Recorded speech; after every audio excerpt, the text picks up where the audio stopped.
Francisco es un papa diferente, tiene una actitud distinta a otros pontífices anteriores y también es un papa muy querido. Pero ¿qué significa Francisco dentro de la Iglesia Católica? Vamos a preguntárselo a Rodrigo Guerra.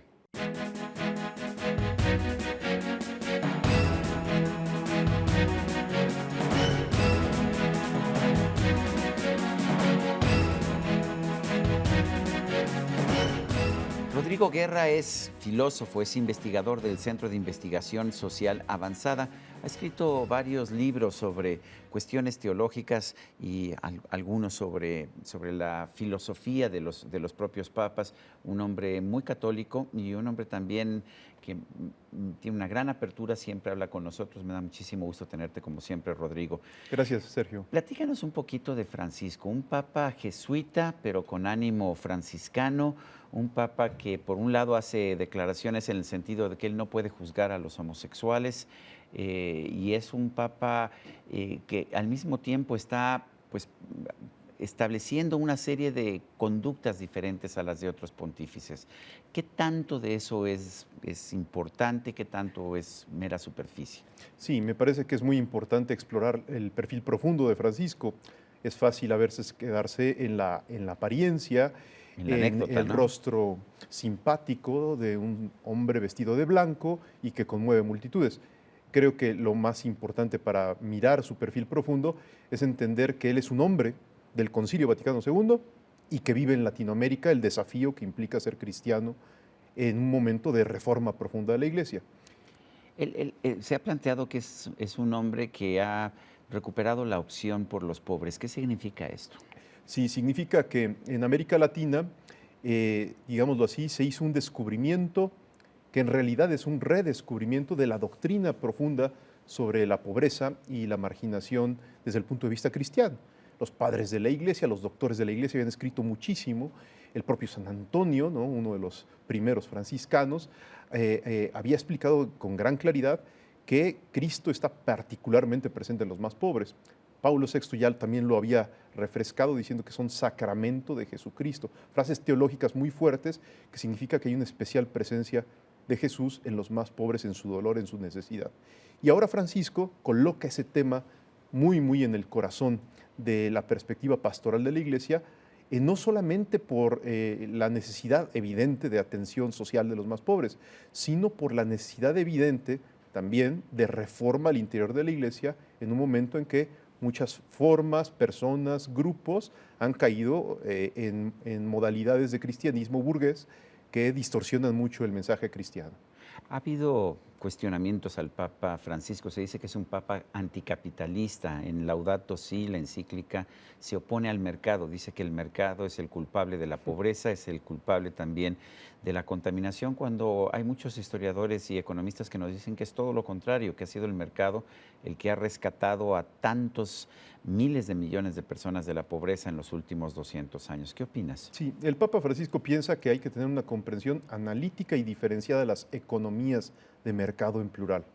Es decir, no existe una sola economía de mercado, existen distintas modalidades, evidentemente unas que colaboran más con el desarrollo de las personas en la medida que son más inclusivas, en la medida que ofrecen más oportunidades equitativamente para todos, pero también existe claramente algunas modalidades de economía de mercado que con mucha dificultad logran incluir a los más pobres, sobre todo en América Latina, a un camino de desarrollo. Por eso él es severísimo y sumamente crítico al decir que la raíz misma de esas economías de mercado es profundamente perversa.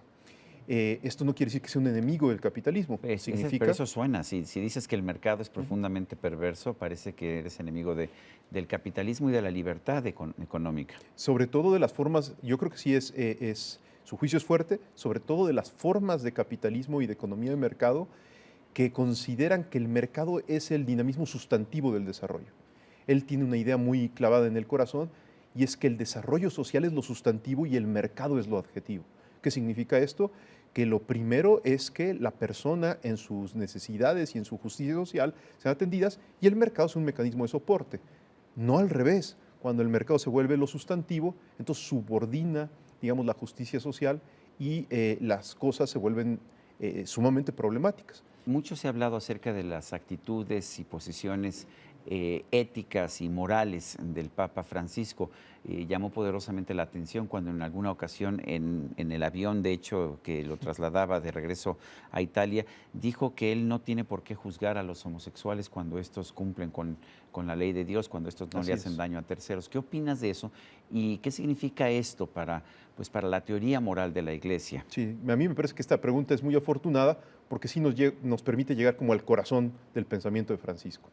Francisco ha hecho un diagnóstico, en parte basado en lo que él ha aprendido de Ratzinger y de Juan Pablo II, y en parte de una manera original, mirando que si el cristianismo hoy en algunos espacios y ambientes va hacia atrás, es menos atractivo para las nuevas generaciones, se debe a la mojigatería, a lo que él llama el moralismo. Ujú. Es decir, a primero que nada señalar normas morales, a lo mejor correctísimas desde el punto de vista cristiano, pero que no salvan, que no acogen, que no acompañan, que no tienen paciencia con la persona y que al contrario la juzgan y muchas veces la condenan. ¿Qué tipo de cambios está haciendo Francisco, que es finalmente un sacerdote, finalmente es un sacerdote que ha buscado recuperar la iglesia para los pobres? Sí, está haciendo tres tipos de cambios en este terreno.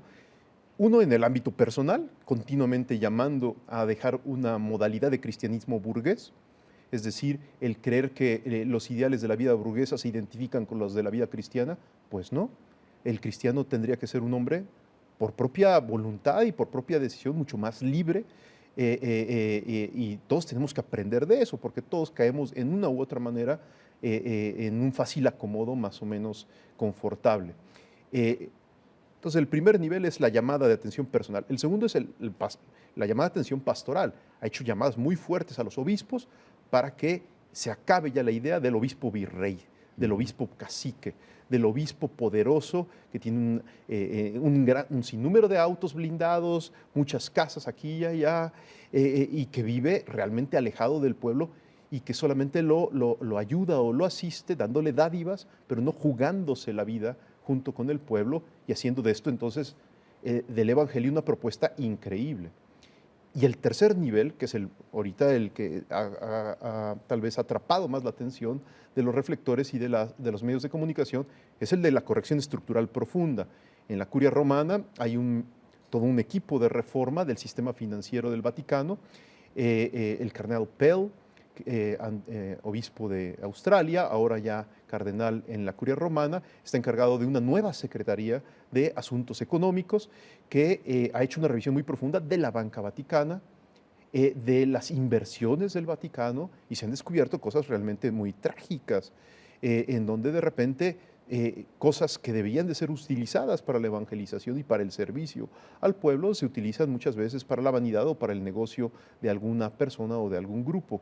Esto me parece que muestra que el Papa tiene una voluntad firme de reforma. Obviamente hay resistencias, pero este es el momento en el que esa reforma, como él dice, no hay que dar un paso atrás. Y todos sus críticos no lo han amedrentado, sino al contrario, lo han animado a ser más incisivo en este proceso de reforma. Benedicto XVI, Ratzinger, de alguna manera era un papa filósofo, un papa incluso biógrafo de Jesús con su trilogía sobre la figura de Jesús. El Papa Francisco parece un papa muy diferente. ¿Cómo lo describirías tú? Sí, muchas personas han dicho que Ratzinger era el papa teólogo y Francisco es el papa pastor. Eso tiene parte de verdad, porque en efecto Bergoglio principalmente ha sido un párroco, luego un obispo auxiliar y luego un obispo metropolitano de una diócesis grande como Buenos Aires, y se ha dedicado simplemente a la animación pastoral. Pero también está esa otra parte, que es el Papa que viene de una corriente de pensamiento latinoamericano, que se llama Teología del Pueblo, que es una variante matizada de ciertas teologías de la liberación. Los ejemplos más emblemáticos son los curas guerrilleros de los 70s o ciertos libros que afirmaban la fusión entre cristianismo y marxismo. En la Teología del Pueblo, la gran, digamos, hipótesis de trabajo es que el pueblo está llamado a asumir un protagonismo social, debe de corregir muchas veces la dirección de las propias estructuras del Estado, y desde el trabajo con el pueblo, la sociedad, la iglesia y hasta el mismo Estado pueden tener un derrotero nuevo.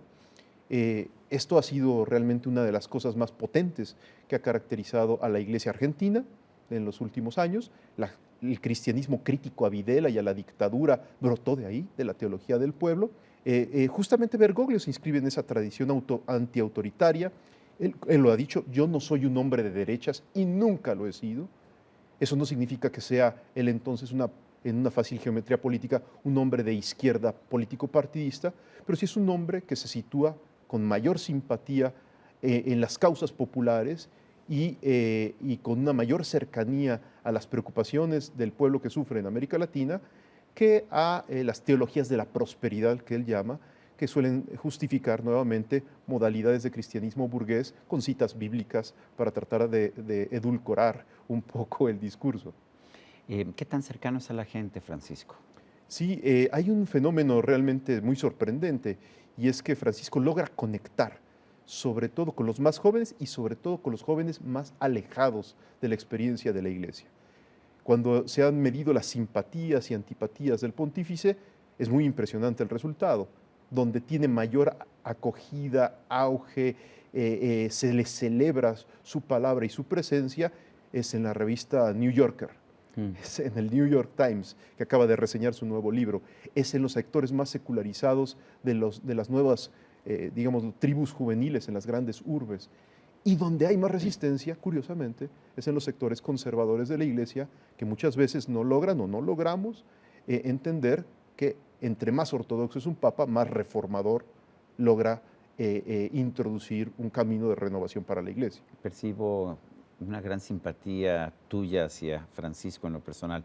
¿Estoy en lo cierto? Pues sí, me genera una simpatía grande y también porque muy posiblemente, como tantas personas que en algún momento sufren cuestionamientos, dudas, se sienten cimbrados también por ciertos problemas al interior de la Iglesia, mirar a un hombre como Francisco pues llena de esperanza en un momento muy crítico como el que vive la Iglesia en la actualidad. Rodrigo Guerra, gracias por esta conversación. Gracias a ti, Sergio. Y a usted, amigo televidente, que hace posible este programa, se lo agradezco también. Esto es todo por hoy. Pero no se le olvide, nos vemos la próxima.